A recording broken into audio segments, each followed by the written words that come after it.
Once Upon a Time in Hollywood was directed by Quentin Tarantino and stars Leonardo DiCaprio, Brad Pitt, and Margot Robbie. I'll start this review off by saying that I will be discussing spoilers, full spoilers, including for the ending. So if you've not seen this film, I would encourage you to go and see it, preferably with knowing as little as possible about what happens in the film, about especially what happens towards the end, because that's what I did, and I think it's the best way to enjoy this film for what it is. So with the introduction out of the way, you can probably tell that I quite like this film, which is true. I thought it was really refreshing, really original, and just all round great. I was looking forward to it before I saw it. I have a lot of respect for Quentin Tarantino as a director. He's possibly one of the last truly original, high profile film directors. If you think, I mean, I'm just thinking of the context in which this film was released. It came out in summer of 2019. You know, all of the big blockbusters, the highest grossing films of that year were, you know, your Star Wars films, your Marvel, superhero, Disney adaptations, things that are all based off of something else. Now, this film's inspired by other things, certainly, but the script is original, the characters are original, the world, the style of direction is original, and I just thought it was a great time at the cinema. I really enjoyed it. Um, Tarantino's obviously someone that just loves film. He loves every aspect of watching films and making films, and it really it really shines through in everything that he's done, especially with this film. There's a consistent quality, a consistent voice as a director that goes through all of the pictures that he's made, starting with Reservoir Dogs and present in this film just now.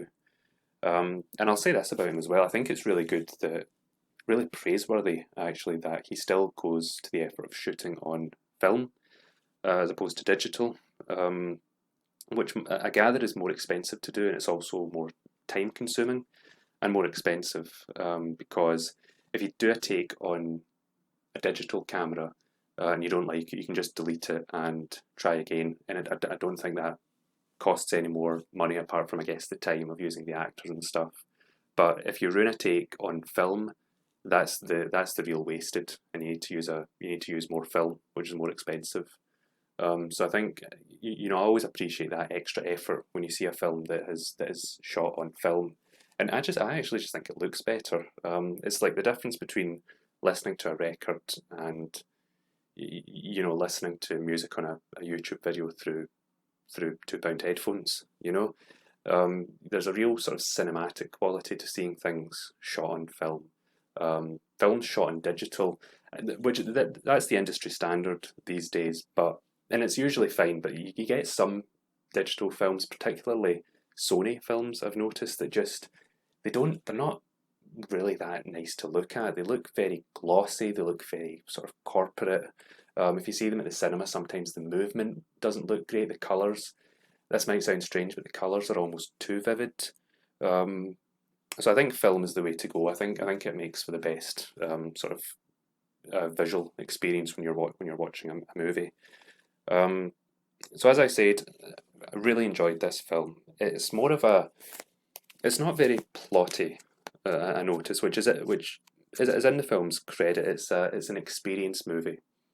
Okay, so Tarantino has went to meticulous detail to recreate 1960s Los Angeles down to you know the streets, the all of the sets, all of the cars, all of the outfits, and um, I think that's really excellent, and I think that's one of the great attributes of the film. I really love the attention to detail with all of this because most films that are set in the past would probably just like to create a say they would create one street that was sort of contemporary and as it was then. So if it was another director, do one street as a 60s street with billboards and all the rest of it, and just everything else is like CGI or matte painting. But I mean, there's scenes in this film where you know Brad Pitt or whoever just drives around you know many different roads of Los Angeles, and it all looks authentic, and it's just so wonderful, really, the way that they've done it, and just the the attention to detail. I thought it was really fantastic. Um, but the other strength of this film really, I say that there's not really that much of a plot to it. It is the characters. So Leonardo DiCaprio plays a sort of old movie slash TV star whose star is fading. He's middle aged. He's not getting the same roles that he used to. And the film is about him trying to rediscover his mojo, essentially.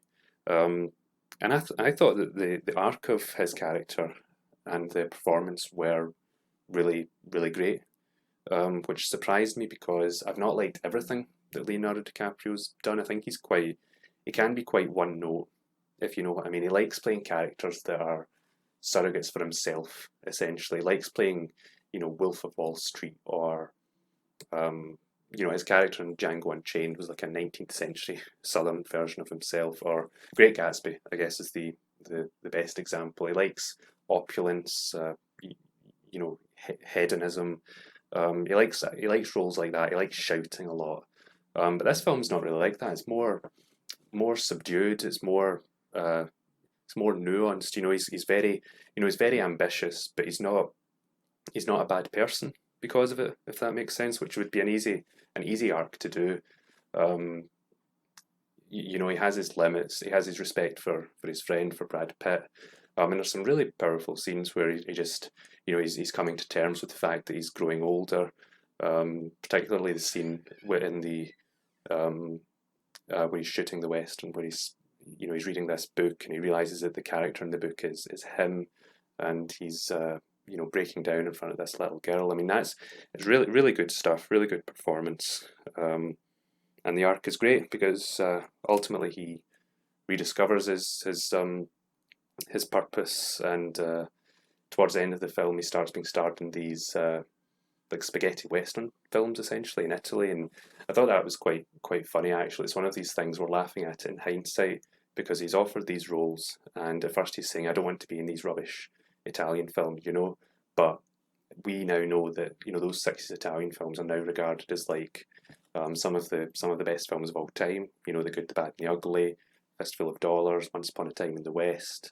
I think maybe they were hinting that he was going to become like a Clint Eastwood type character. This was his big break, and actually he was going to have a really long-lived career. I mean, Clint Eastwood still does stuff today.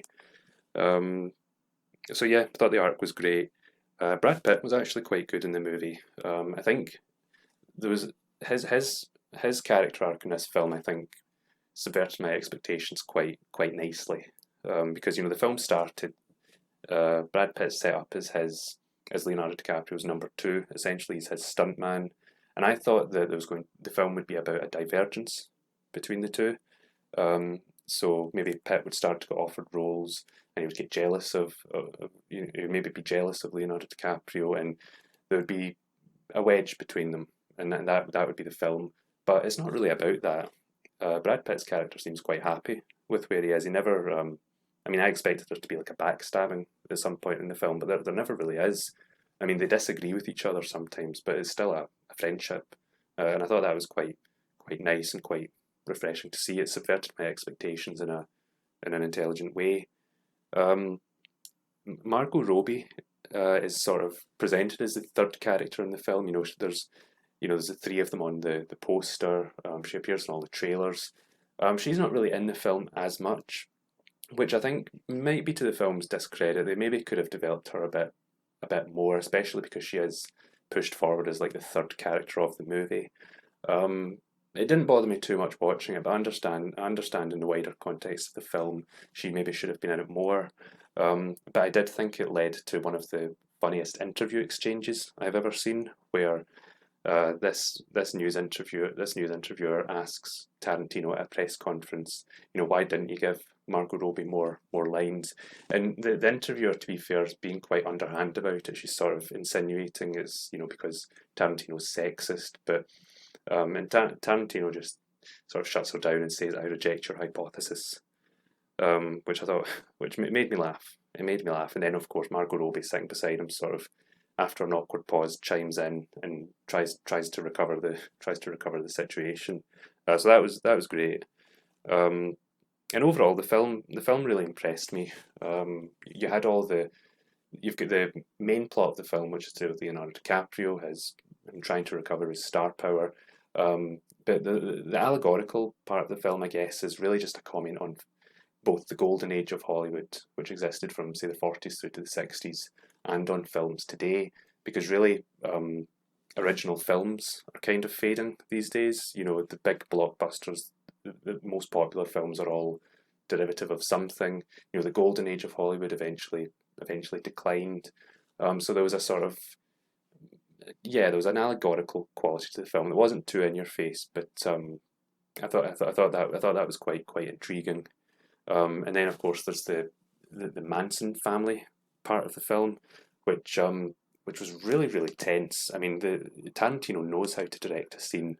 He knows how to point the camera. He knows how to really build up tension.